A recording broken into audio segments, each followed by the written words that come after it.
Moi, Francisco, je vais vous dire pourquoi j'ai quitté le village la semaine dernière. Je m'assois pour souffler, fatigué, travailler, et pas manger depuis 3 jours, sauf la soupe aux cailloux, avec de l'eau du verre d'eau qu'on m'a donné. Tout est trop sec ces derniers temps, je n'aime pas ce soleil sec, et la terre blessée de crevasses, et aussi crevassée que mes lèvres. On ne doit pas regarder vers le ciel, on doit bien regarder où on pose le pied. Dans les crevasses, il y en a qui tombent, qui meurent.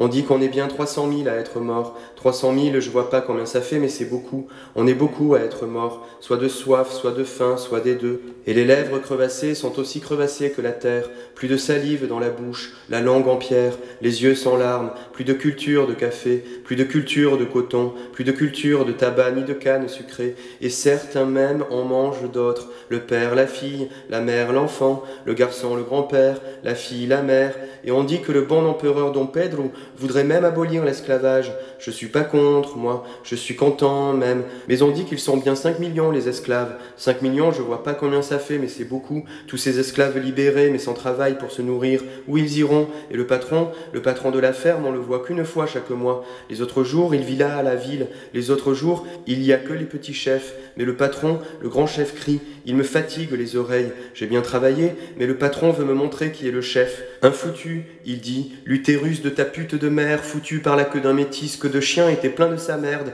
Déjà, toi tu es sa sous-merde. Voilà, erreur de la nature, plus merde que la merde, erreur de la culture.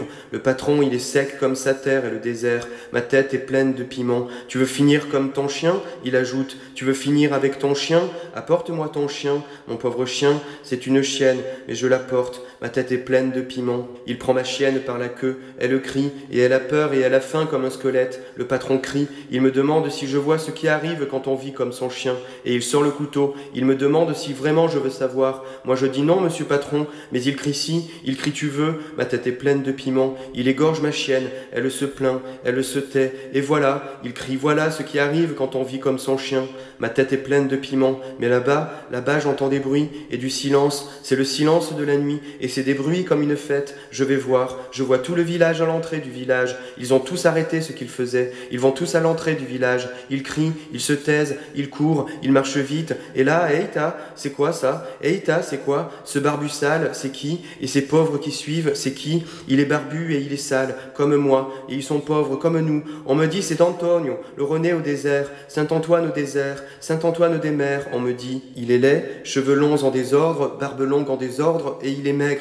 Et il est grand, sceptre en bois à la main, habillé d'une longue tunique en coton, bleu sali, et il pue, il est suivi par une foule avec des croix et des images. On dirait que les images me font voir ce que moi, je vois pas. Les femmes et les hommes sont simples, ils parlent peu, ils sont des simples. Le René au désert a la voix de ma mère, et il ouvre la bouche et il dit « Qui vivra ne verra pas, mais qui mourra et verra et vivra. » Je comprends pas toujours, mais ça fait quelque chose. Et les chefs crient comme des chiennes quand on égorge. Ils crient tous retournez travailler. On les écoute pas, je les remarque à peine. On dirait carnaval. Pendant des jours, on les remarque à peine. Pendant les jours que Saint-Antoine, conseiller, reste au village, on préfère écouter le prophète plutôt que les chefs. Le René au désert a la voix de ma mère. Et il ouvre la bouche et il dit « Ne soyez pas dressés comme des chiens.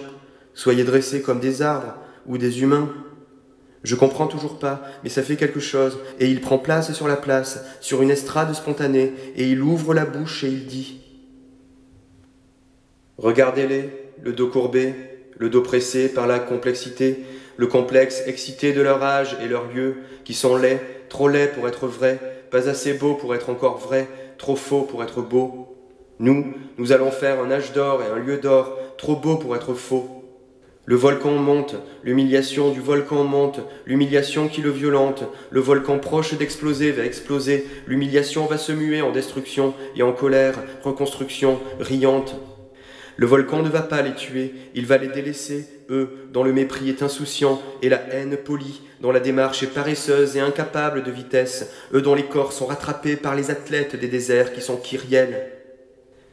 Et nous sommes Kyriel, et nous les courserons, rattraperons, dépasserons. Ils seront essoufflés, déjà souffle coupé, avec leurs sacs, leur maquillage et leurs talons, et leur coiffure, leur indolence inapte à tout sursaut réel, leur indolence apte aux caprices. Nous aurons le long souffle, de quoi courir encore un siècle, ou 3, de quoi vanter la terre entière. Nous soufflerons, ils voleront loin de leurs murs avec pantoufles et fauteuils, projetés dans la mer, notre mer, le désert, notre désert, et la terre, notre terre. Et aux singes savants, aux philopseudosophes des villes où l'esprit ne souffle pas où il le veut, gêné qu'il est par les oreilles qui se bouchent, cœur qui se ferme, yeux qui s'encroutent. À ces singes savants dont le flou sophistique adorerait nous intimer, à nous terrer, intimider, nous faire taire, qui pinaillent sur tous les détails où le diable se loge et surveille pour faire effondrer en semblance la moindre formule de veille. À ces singes savants nous disons, nous connaissons notre vie simple, nous n'avons pas vos mots tordus, nous avons le soleil, nous avons faim, nos corps tarissent, nous avons soif, nos corps fatiguent à œuvrer. Nous ne nous perdons pas dans vos pensées labyrinthiques, ces braillements de votre envie, ces bâillements de votre ennui, de vos vies inutiles dans vos villes vides d'envie, dans la ville vide d'envie. Du revers de la main droite, vous serez balayé par la joie droite qui vous ignorera. La haine emmerde, elle met dans la merde. Nous voulons en sortir et préférons nous démerder. Soyons tous attentifs. Nous commençons notre grand jour avec un acte qui commence bien, notre commencement est l'acte bon. Nous voulons faire un âge d'or et un lieu d'or, pas de lieu sans son âge, pas d'âge sans son lieu. Or, l'image du meilleur exhorte à l'ordre, mais l'ordre en or. Le lieu d'or et l'âge d'or, de l'or à l'origine extraterrestre, comme notre âge et notre lieu. Notre terre, la terre, sera tranquille et vibrera de cris de joie. Toutes les villes vont crouler. L'anacardier se réjouir de la cadence de leur chute, et les crevasses de la terre ensevelir leur apparat, leur tralala avec leurs frics, leurs tics, leurs flics, leur musique savante de singes savants, raffinés comme un robot par des robots, et les vers pullulants vont se répandre sous les villes comme un lit, et la vermine les couvrir entièrement, comme une couverture. Et les villes seront jetées loin de leur tombe, recouvertes de morts précipitées dans les crevasses de la terre. Elles seront comme un cadavre qu'on piétine. Nous oublierons jusqu'à leur nom, précipités dans les abîmes des mémoires. Ils ne couvriront plus de villes la face du monde, qui les rejettera loin de sa face. Toutes les villes deviendront un étang d'eau, de l'eau croupie où les crapauds s'enculeront les uns les autres sans grenouilles. Et les villes seront balayées à grands coups de balais pharmaceutiques du poison de notre joie. Les villes tournoieront, seront lancées, seront jetées contre nos monts, où leur destin rigidifié sera brisé, et leurs joues, leurs fardeaux s'enlèveront de nos épaules. Et alors, les plus pauvres auront leur pâture, les malheureux reposeront en sûreté. Très bientôt, vont courir des troupeaux, 1000 troupeaux, de la playa au sertão, de la plage au désert, qui espèrent les semis des fruits promis. Sous notre sable est cachée l'eau. L'eau est cachée sous notre sable. Et le désert deviendra plage. Et la plage désert. Notre désert sera la plage d'une mer universelle. Et beaucoup de chapeaux, il y aura. Très peu de têtes, il y aura. Et ce désert où nous vivons, que nous voyons, deviendra mer, et chacun y vivra sur sa barque.